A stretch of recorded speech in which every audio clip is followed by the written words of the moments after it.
لوازمات دنیا کی خواہشات اور محبتوں کی اتنی اونچی دیوار کھڑی کر دی ہے کہ اس دیوار کے پیچھے مقاصد زندگی نظروں سے اوجھل ہو گئے. ہم بھول گئے ہیں, ہمیں یاد ہی نہیں ہے ہمارا مقصد زندگی کیا تھا, کیا ہے. ہم مسلمان ہیں, ہم ایک مشنری امت ہیں. ہمیں یہ مشن سونپا گیا تھا کنتم خیر امۃ اخرجت للناس. تمہیں انسانیت کے لیے کھڑا کر کے امت مسلمہ بنایا گیا. انسانیت کے لیے کیا کرنا ہے تم نے؟ ان کو بھلائی کی طرف بلانا ہے, نیکی کی طرف بلانا ہے, ان کو اکٹھا کرنا ہے, ان کو جمع کرنا ہے, خود بھی اللہ کے دین پہ چلنا ہے, ان کو بھی اللہ کے دین پہ چلانا ہے. جو خطہ زمین ہمارے پاس ہے اس میں اللہ کے دین کا غلبہ اور قرآن کو دستور زندگی بنانا, یہ ہمارا فرض ہم پر عائد ہوتا ہے. یہ فرض صحابہ کرام پہ عائد ہوتا تھا تو انہوں نے کس طریقے سے اس فرض کے لیے قربانیاں دی. ہم قربانیاں دینے کے لیے تیار ہیں؟ نہیں تیار. جماعت اسلامی کی دعوت یہی ہے کہ اس خطہ زمین کو اللہ کے نام پہ حاصل کیا گیا ہے, تو یہاں اللہ کا دین نافذ کرو, اللہ سے کیے ہوئے وعدے کو پورا کرو, ورنہ پاکستان کے مطلب یہ کہ بقا کا کوئی جواز نہیں ہے. آدھا اور بچا کھیتا جو ملک ہے اب اس کا جتیا پہنچا ہم کر رہے ہیں. خواہشات کے غلام اور امریکہ اور IMF کے غلام بنے ہوئے ہیں. حکمران ان کے غلام ہیں, ہم ہی حکمرانوں کے غلام ہیں. یا جو کوئی دین سے تعلق رکھنے والے ہیں, کچھ مذہبی تھوڑا بہت مطلب یہ جن کے اندر جذبہ ہے, وہ کچھ مولویوں کی غلامی کے پٹے گھروں میں ڈالے ہوئے ہیں. یہ محبت رسول کی جو باتیں ہوتی ہیں نا, یہ بھی زبانی باتیں ہو رہی ہیں. بھائی محبت رسول کا تقاضا یہ ہے کہ رسول کی شریعت اور رسول کے لائے ہوئے دین اور نظام زندگی کے غلبے کے لیے اٹھ کر کھڑے ہو جاؤ. رسول کا نام لے کر حلوے کھا رہے ہیں, رسول کا نام لے کر جو ہے میٹھی میٹھی سنتوں کے پورا کر رہے ہیں. رسول اللہ صلی اللہ علیہ وسلم نے میٹھی سنتے نہیں ہیں, بس حلوے مانڈے کس کی سنت ہے؟ رسول اللہ صلی اللہ علیہ وسلم کی سنت کہاں لکھا ہوا ہے؟ حضور کے دور میں یہ مطلب ہے کہ حلووں مانڈوں کی 6 ڈشیں ہوتی تھی, وہاں تو کھجور چلتی تھی. جی خدا کے بندو, رسول اللہ صلی اللہ علیہ وسلم کی سنت کیا ہے؟ اللہ کے دین کے راستے میں مارے کھانا, تکلیفیں اٹھانا, قربانیاں دینا. صدقے یا رسول اللہ انگوٹھے چوم رہے ہیں, حضور کے تو دانت مطلب ہے کہ ٹوٹ گئے اس راستے میں, تاکہ اللہ کا دین دنیا کے اندر نافذ ہو, قرآن کی حکمرانی قائم ہو. میں اور آپ قرآن کی حکمرانی کے لیے کیا کر رہے ہیں؟ جماعت اسلامی یہ دعوت دے رہی ہے اور الحمدللہ اس کا ایک نمونہ خود پیش کر رہی ہے. بھائی جماعت کے اندر مطلب یہ کوئی موروثیت چل رہی ہے, آپ نے دیکھی کوئی موروثیت؟ کسی مولوی کا نام مجھے بتا دیں, کسی پیر اور شیخ کا نام مجھے بتا دیں, کسی سیاستدان کا نام مجھے پاکستان کی پوری 75 سالہ تاریخ کے اندر بتا دیں جس کے اندر موروثیت نہ ہو سوائے جماعت اسلامی.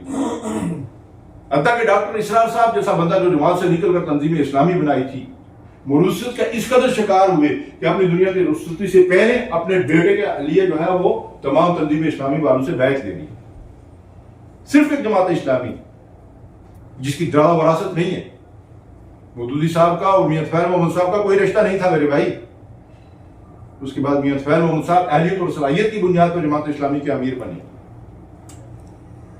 کیسی زندگی تھی؟ خود میاں طفیل محمد صاحب نے مشاہدات کے اندر لکھا ہے کہ مولانا مودودی صاحب جو تھے ان کی جو کالی شیروانی ہوتی تھی, اس کے اندر جو انہوں نے کپڑے پہنے ہوتے اس کے اوپر قمیض کے اوپر کہیں کہیں تک جو ہے پیبند لگے ہوتے تھے.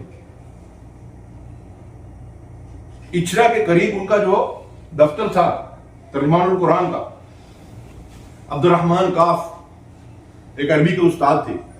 ایک دن مولانا مودودی رحمۃ اللہ علیہ کے دفتر میں داخل ہوئے تو مولانا مودودی پانی کے اندر گلاس رکھا ہوا ہے اور سوکھی روٹی اس کے اندر بھگو کر کھا رہے ہیں.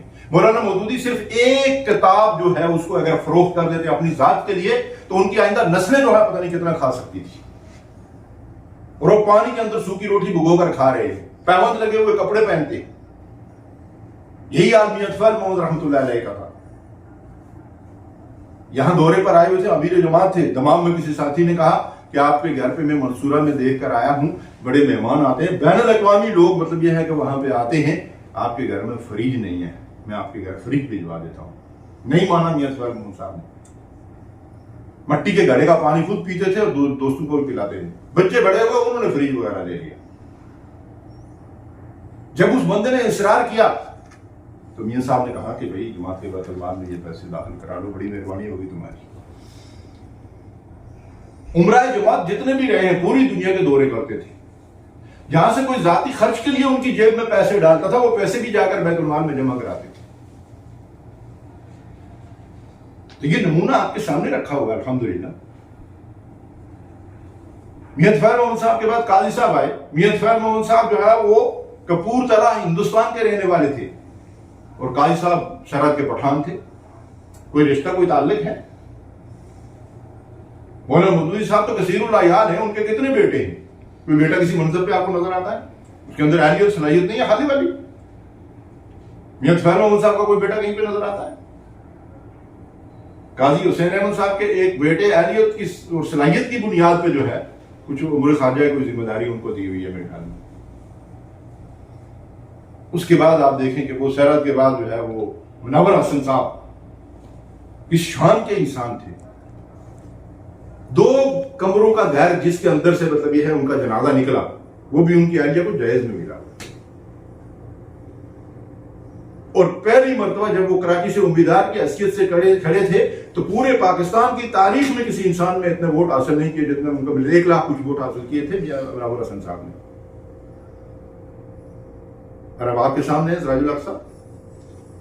ان کی زندگی دیکھیں, ان کا لائف سٹائل دیکھیں, ان کا گھر دیکھیں, جو کچھ دیکھنا ہے دیکھیں.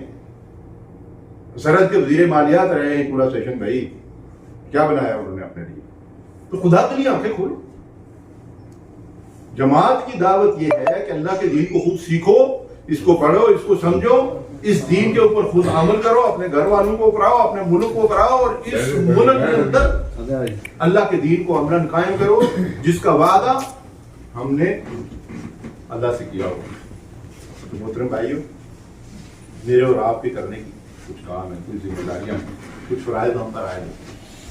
ہم اس دین کو سیکھیں, اس دین کو سمجھیں, اس دین کو پڑھیں, اس دین کے مطالبات جو ہیں ان کو سمجھنے کی کوشش کریں. اللہ نے اس دنیا میں ہمیں دنیا بنانے کے لیے, جائیدادیں اکٹھی کرنے کے لیے نہیں بھیجا. ہم اس دین کے محافظ ہیں. اگر اس کی حفاظت کریں گے تو اللہ ہماری حفاظت کرے گا. آج اگر دنیا میں اللہ ہماری حفاظت نہیں کر رہا ہے اور ہم ذلیل و خوار ہو رہے ہیں تو اس وجہ سے کہ ہم اللہ کے دین کی حفاظت نہیں کر رہے.